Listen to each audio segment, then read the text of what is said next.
안녕하세요. 포스트 휴머니즘과 AI 윤리 특강을 맡게 된 전북대학교 박희용입니다.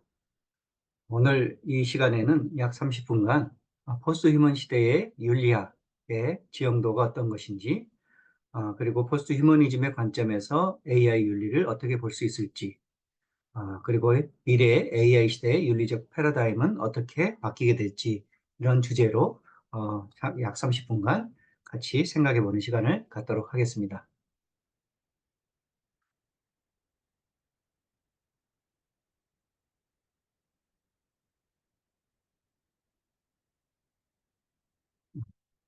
우선 어, 오늘 주제는 이렇게 네 가지로 이루어지고요. 우선 포스트 휴먼 시대의 윤리학의 지형도라고 하는 개념을 설명드리도록 하겠습니다. 보시는 그림이 윤리학의 크게 세 가지 분류되는 방식입니다. 규범윤리, 메타윤리, 그리고 응용윤리로 나눠질 수 있는데요. AI 윤리라고 하는 것은 바로 응용윤리 중에 일종이 되겠죠. 많은 철학자들이 우리 인간의 윤리의 문제를 고민을 했었는데 그리스 로마 시대에는 철학자 아리스토텔레스는 도덕적 행위론이라는 걸 통해서 덕을 실천하는 것이 윤리의 기초다라는 그런 주장을 했습니다. 그리고 근대 시기에 도달해서는 자유주의적 합리론이라고 하는 것이 윤리적 가치 기준이었는데요. 우리가 흔히 인간이 발달해 나가면서 이성을 어, 키우고 그래서 합리주의에 기반한 어떤 이성관, 윤리관들을 제시를 했던 거고요. 칸트의 도덕철학 그리고 삐아제나 콜버그의 도덕발달 이론이 바로 이런 발달적 합리주의한 윤리관의 사례라고 볼 수 있겠습니다. 조금 더 시간이 지나니까 이제 공동체주의에 기반한 그런 윤리관이 등장하기 시작했는데요. 대표적으로 사회학자인 듀르갱이 도덕사회화론이라고 하는 걸 통해서 인간은 도덕적 훈련을 통해서 사회의 구성원으로서 자라나게 된다.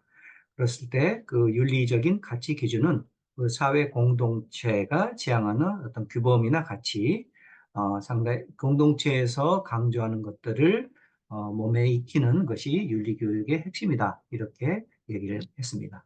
물론 이러한 윤리학을 생각할 때는 어떤 근본적인 가치가 있을 것인지 아니면 그런 윤리나 도덕의 가치가 상대주의적인 것인지 이런 것들에 대한 논란이 아직도 있고요. 그다음에 가치 자체가 보편적인 가치가 있는지 아니면 특수한 환경이나 맥락에 따라서 달라질 수 있는지 그리고 도덕적 판단 훈련을 하는 것이 우선인지 아니면 실천이 더 우선인지 이런 논의들이 많이 이루어져 왔습니다.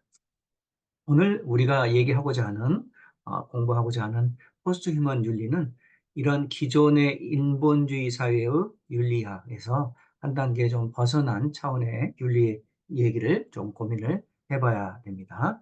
왜냐하면 우리가 다루고자 하는 AI라고 하는 존재가 인간은 아니면서 앞으로 인간을 대신하는 역할들을 하게 될 텐데 그랬을 때 이 AI 윤리를 실질적으로 제대로 고민하기 위해서는 인본주의적 윤리관이 아니라 포스트 휴먼적 윤리관이 필요하다. 이런 논리라고 보시면 되겠습니다.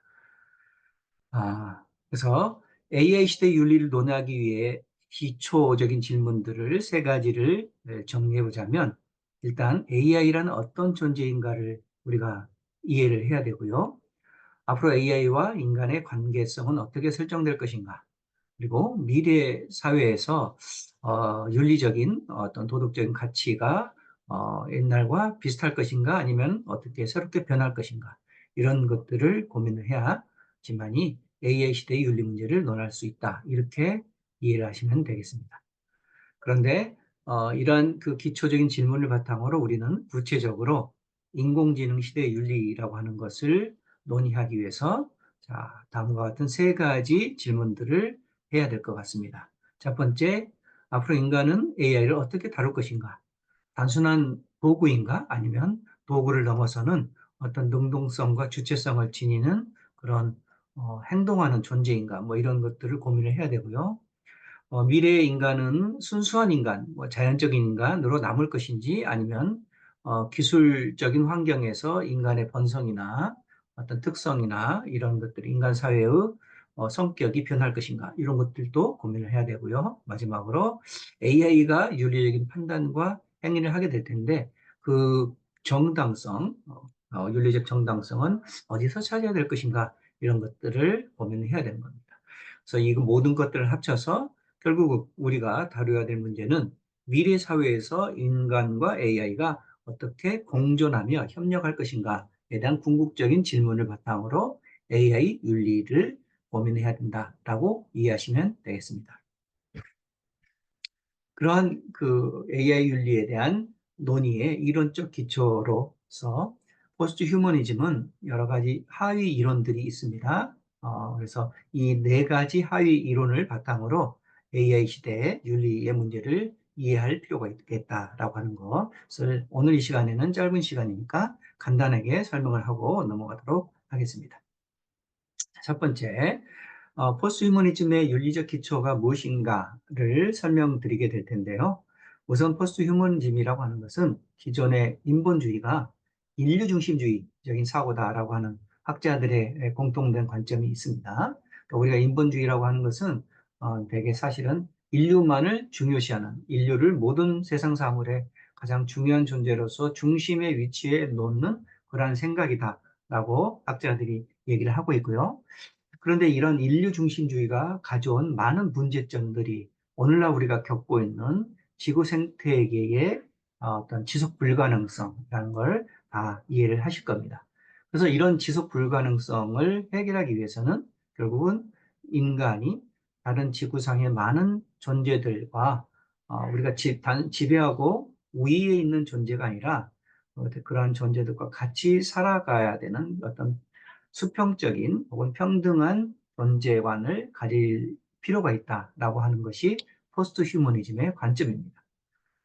그래서 인간 중심적으로만 생각하면 윤리적 문제를 사실 해결하기가 어렵습니다. 왜냐하면 인간이 자연을 파괴하고 또 착취하고 많은 동물들이 인간에 의해서 희생당하고 하는 환경 속에서 우리가 인류의 윤리의 문제를 다룰 수가 없잖아요. 그래서 궁극적으로 인간의 존재 의미, 그다음에 윤리적인 미래를 고민하려면 생태적인 다른 존재들과 어떤 새롭게 관계성을 어떻게 설정할 것인가를 고민해야 된다. 뭐 이런 얘기하고 보시면 되겠습니다.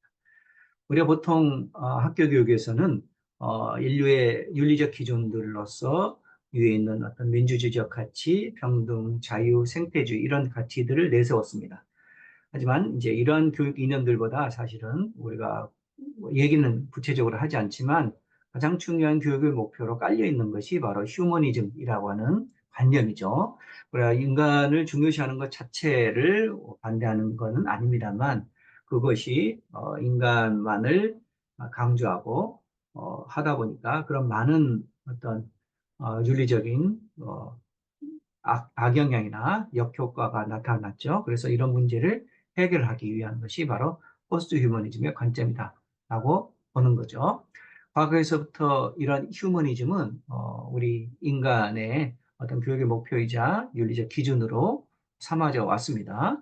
그래서 예전에 그리스 로마 시대에도 인간을 동물과는 구별하면서 뭔가 신적 존재로 삼으려고 하는 그런 관념들이 지배해 있다는 거죠.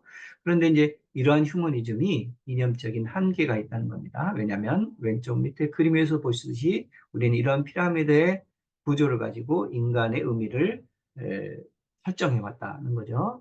그리고 이것의 근거로 우리가 내세웠던 것이 인간이 많이 갖는다라고 주장하는 이성입니다.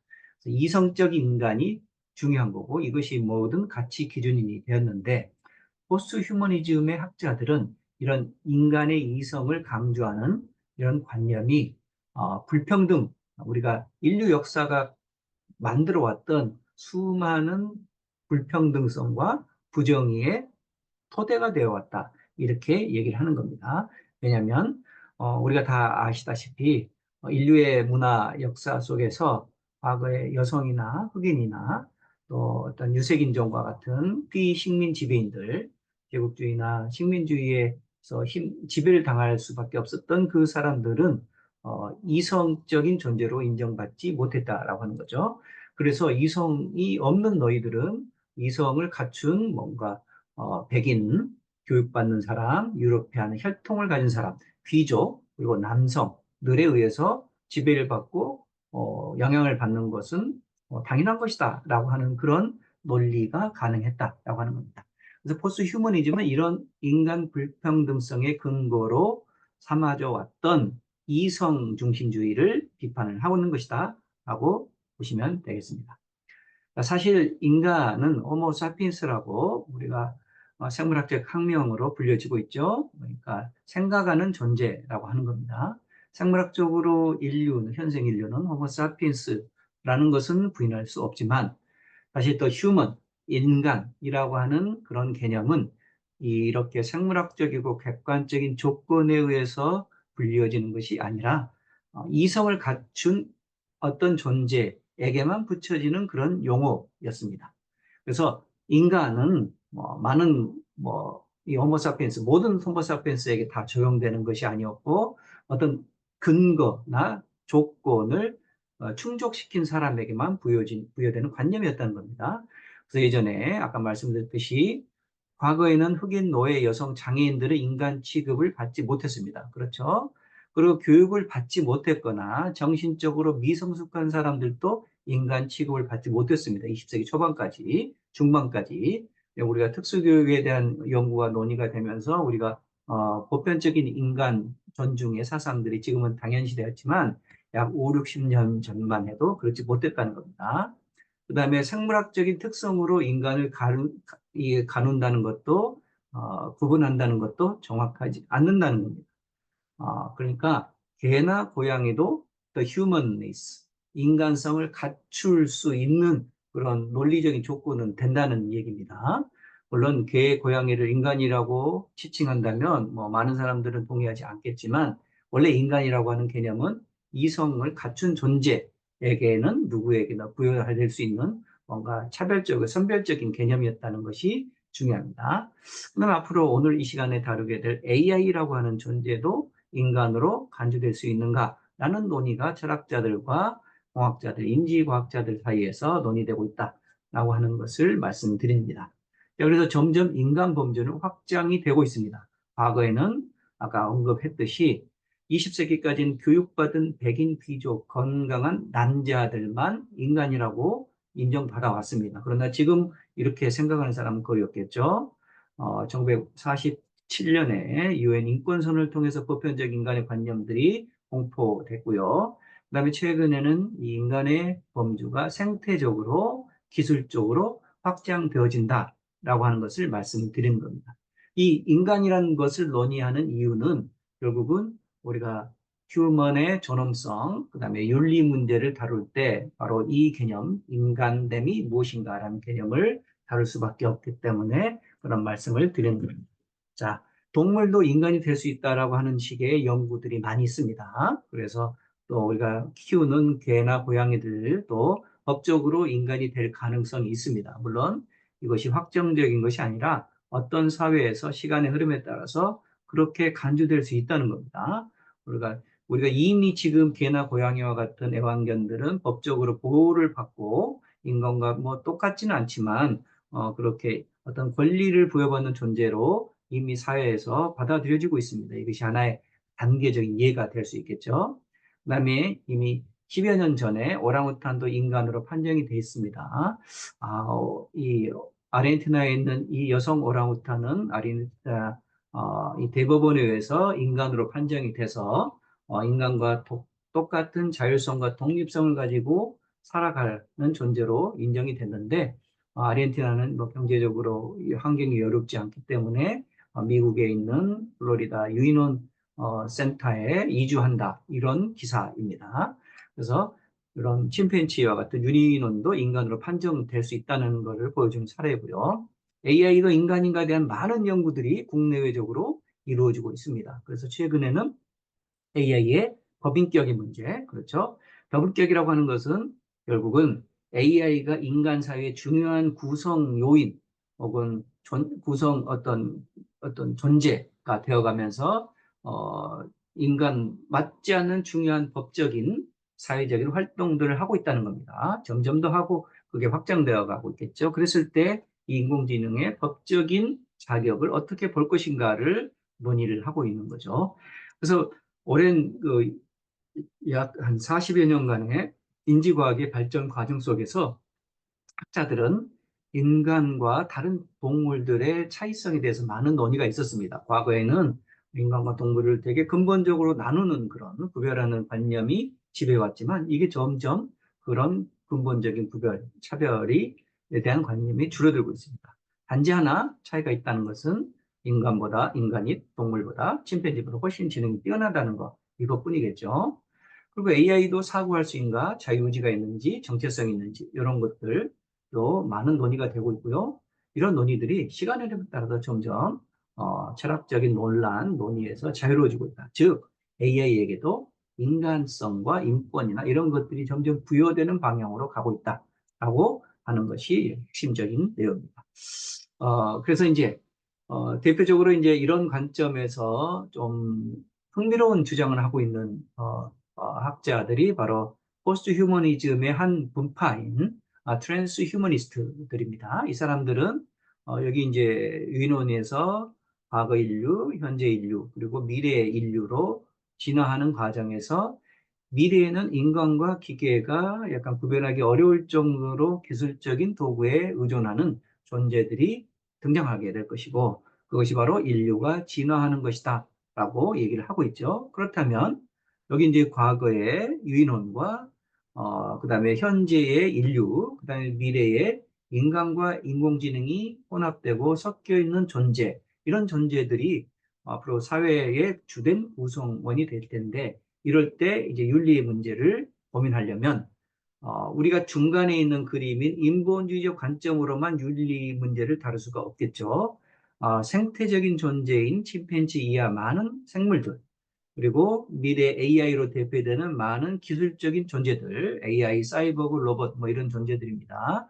이런 존재들이 섞여 사는 미래 사회에서 윤리의 문제는 당연히 휴머니즘적 관점이 아니라 포스트 휴머니즘적 관점이 필요하겠다라고 이해할 수 있겠습니다. 자, 정리하자면 인간의 조건은 과거에는 굉장히 제한되어 있는데 앞으로 점점 확장되어 가고 있다. 그래서 윤리 문제도 포스트 휴먼적인 관점에서 윤리를 다룰 필요가 있다라고 이해하시면 되겠습니다. 자, 다음으로 포스트 휴먼적 존재들이라고 일컬어지는 인간만이 아닌 동물과 AI 이 세 가지 존재들이 어떤 관계성을 맺게 될 것인가. 결국은 이 세 부류로 대표되는 존재들이 미래 사회의 중요한 구성 요인들이겠죠. 이랬을 때 포스트 휴머니즘에서는 상호 얽힘이라는 용어를 씁니다. 상호 얽힘이라는 용어를 이해하는 게 굉장히 중요하겠죠.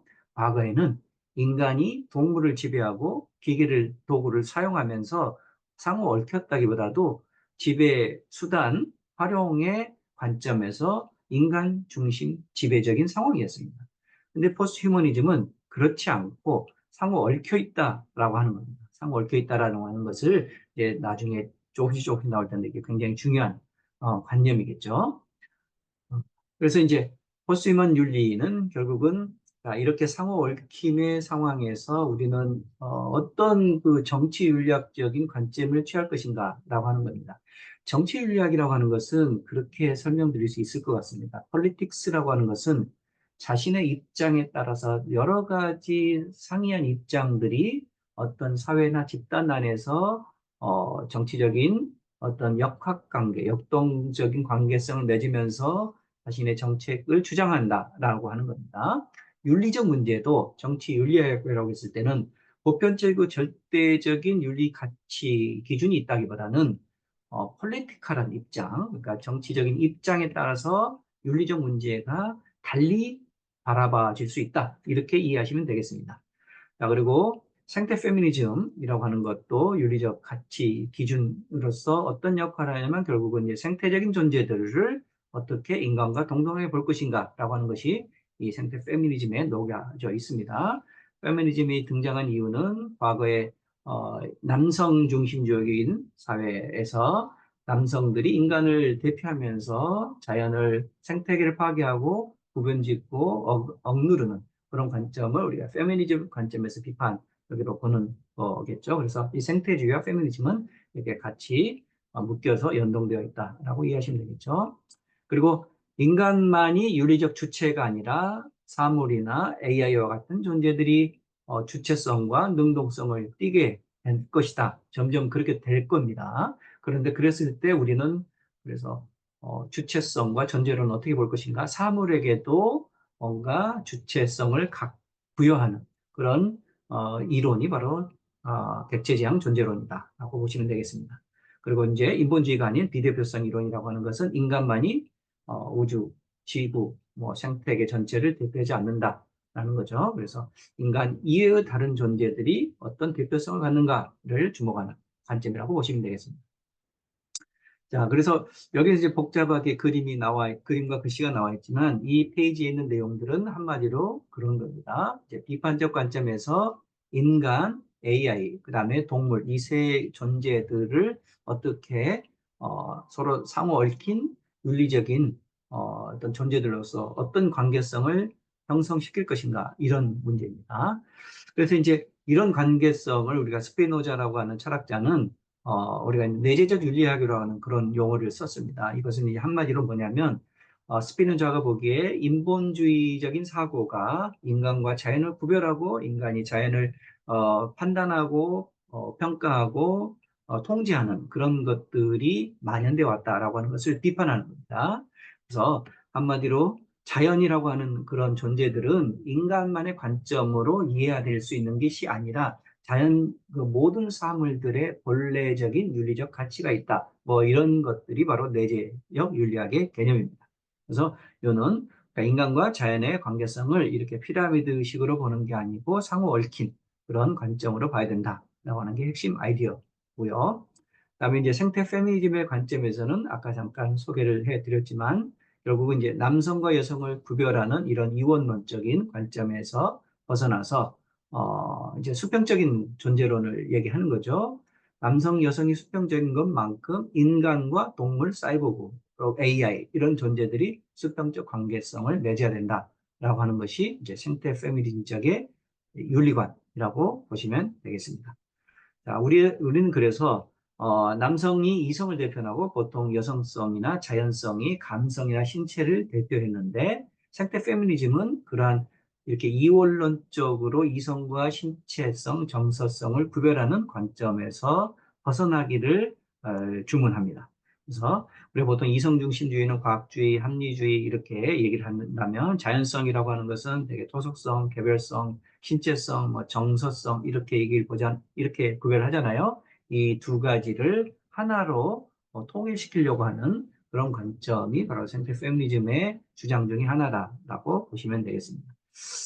자, 이게 굉장히 중요한 윤리적 함의를 낳습니다. 그래서 포스트 휴머니즘은 자, 데카르트적인 이원론을 거부하는 많은 학자들의 관점에 동의합니다.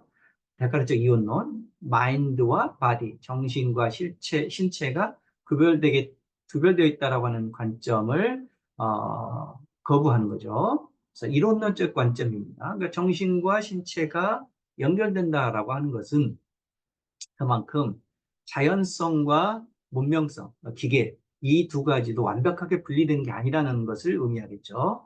인간과 동물이 구별이 안 되듯이 인간과 이후에 나올 기계적 존재인 AI와 같은 것이 근본적으로 구별된다라는 관점도 거부하는 것이 바로 생태 페미니즘적 이론론입니다.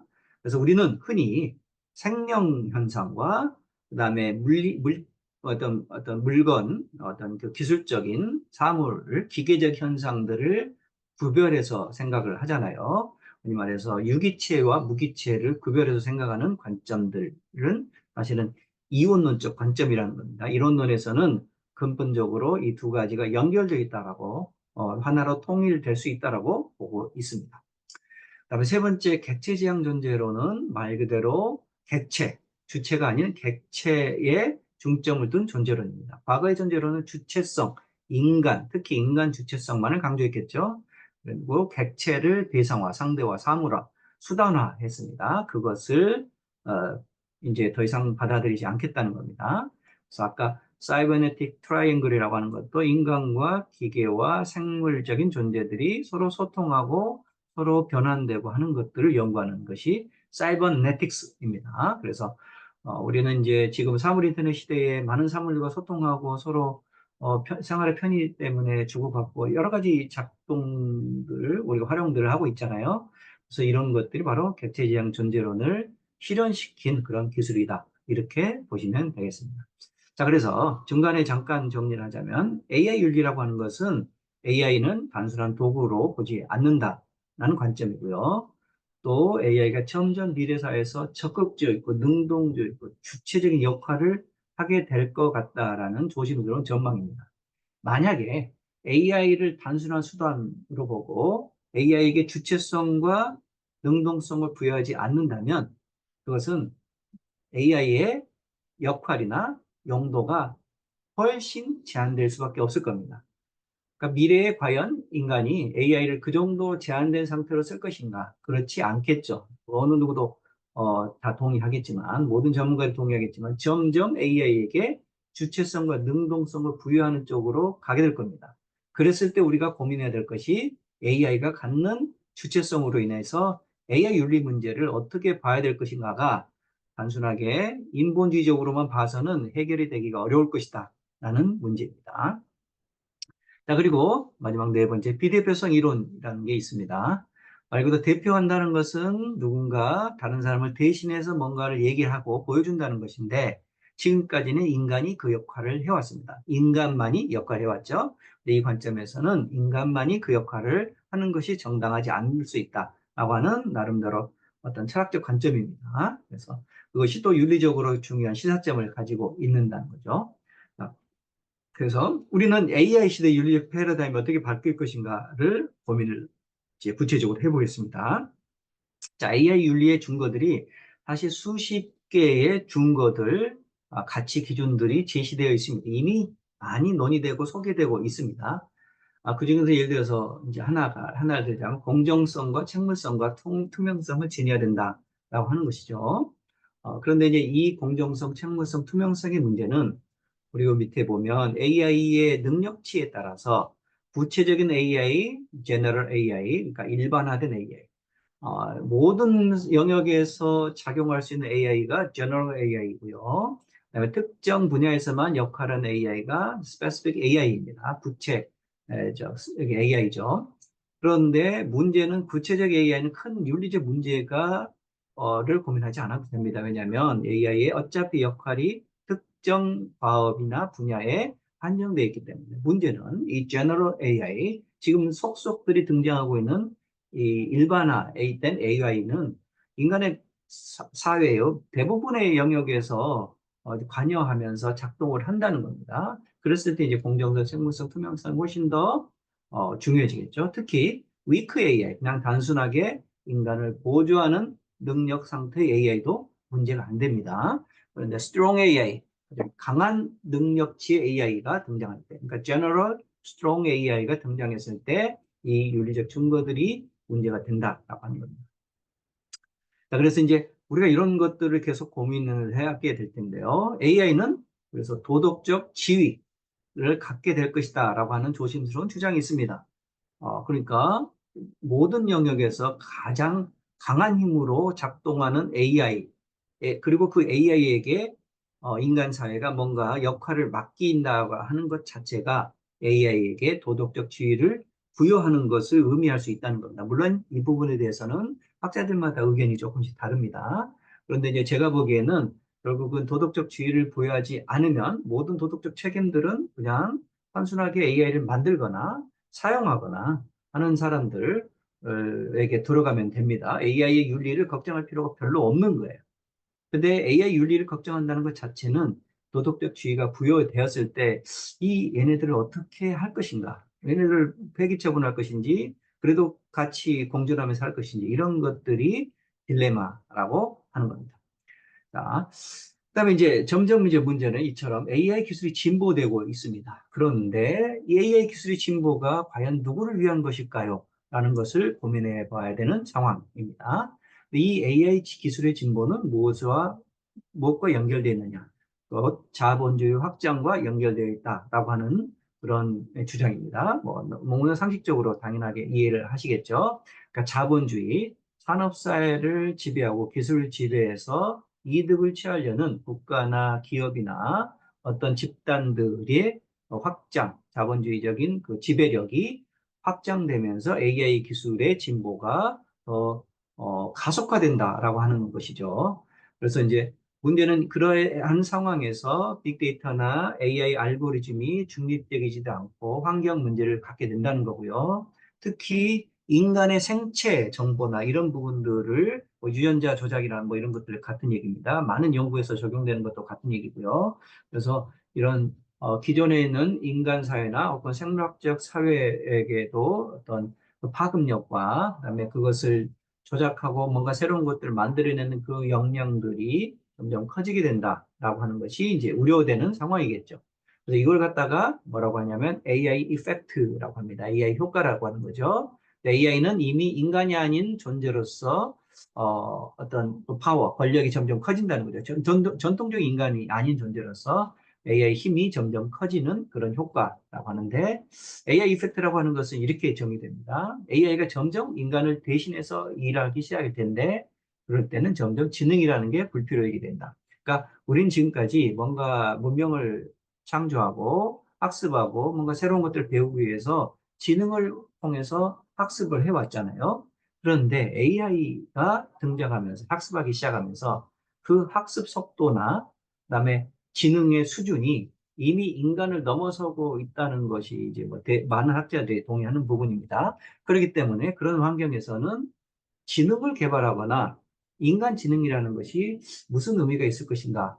그 정도의 수준까지 진행된다는 거죠. 그랬을 때는 결국은 인간의 존재, 인간이 생각하고 학습한다는 거, 이게 무슨 의미가 있는가에 대한 문제, 고민까지 연결되어진다라고 하는 것을 얘기를 하고 있습니다.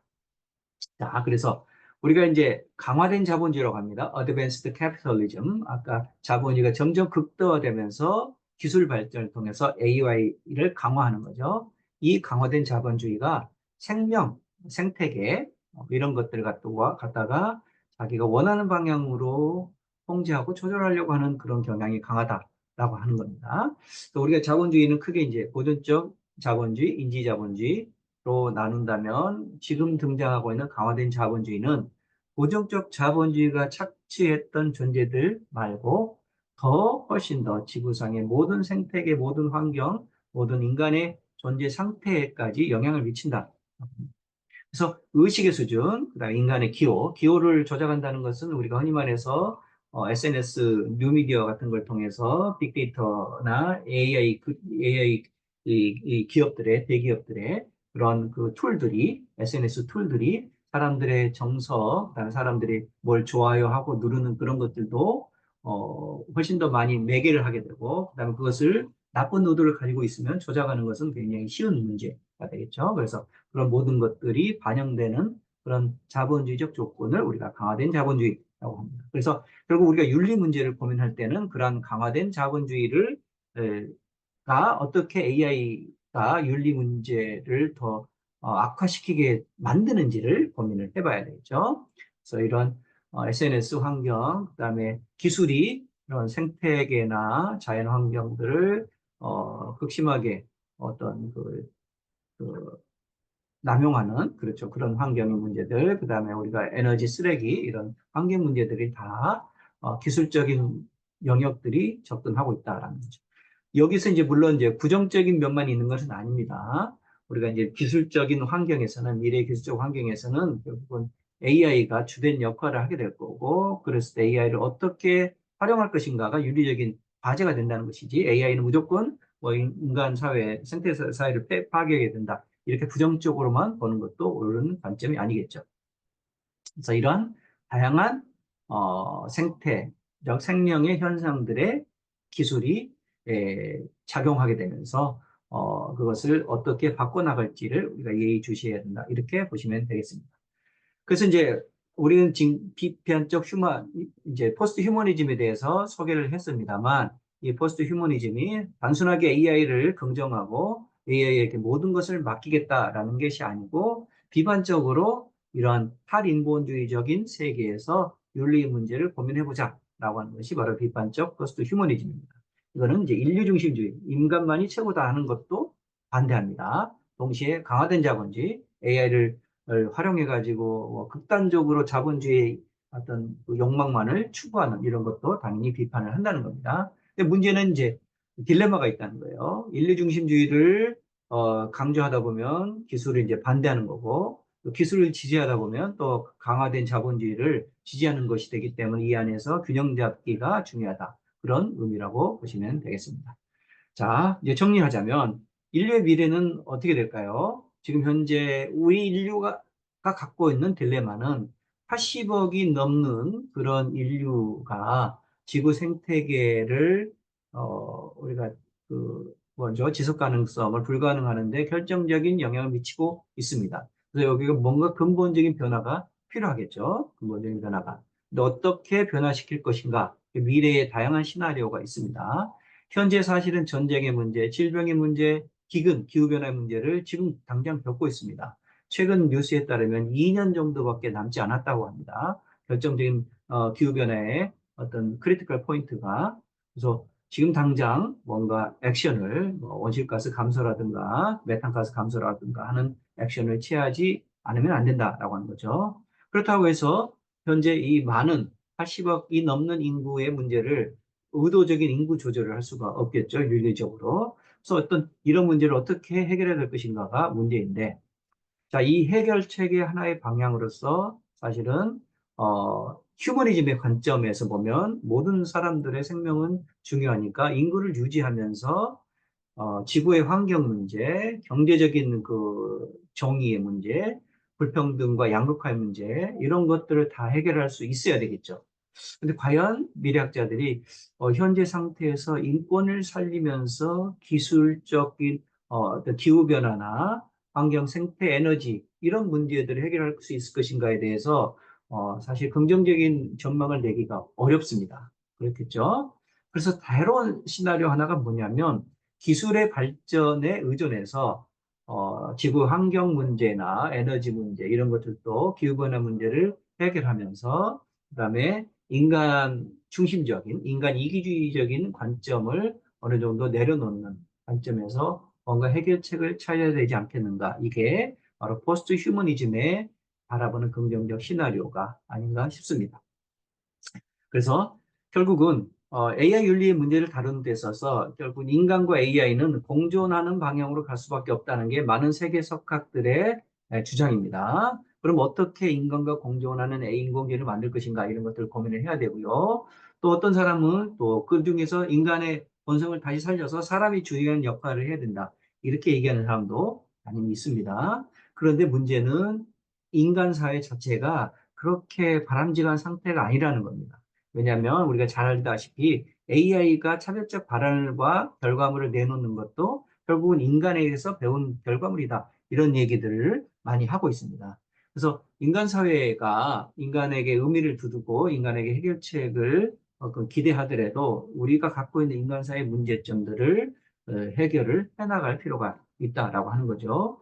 점점 인간이 앞으로 미래의 사회, 직업적인 환경에서 인간의 능력을 대체하는 AI가 등장한다라는 그런 관점도 있기 때문에 이런 것들을 균형적으로 잘 고민을 해봐야 되는 것이 바로 인간과 AI의 공존을 위한 윤리적 설계라고 하는 그런 논의들이다라고 보시면 되겠습니다. 자, 그래서 인간과 AI가 어떻게 공존하냐, 결국 협업을 해야 되는데, 자, 인류의 발전 진화 속도는 사실은 그것보다 훨씬 더 빠르고 급속한 것이 바로 기술의 발전입니다. 인류의 능력은 굉장히 다양하게 분포가 될 수 있다고 볼 수 있겠죠. 그래서 우리는 흔히 인간의 창의성과 잠재력을 인류 능력 중에서 되게 높은 위치에 있는 그런 능력들을 목표로 놓고 잠재력이나 창의성의 문제를 얘기를 합니다. 그리고 AI가 바로 그런 인간의 능력 중에서 일정 부분을 넘어서는 수준으로 발전해 오고 있다라고 하는 것을 보여주는 그림입니다. 그것이 바로 점점 개발되어 가고 있는 최첨단 제너럴 그다음에 슈퍼 인텔리전스라고 하는 그런 AI입니다. 이 AI는 보세요.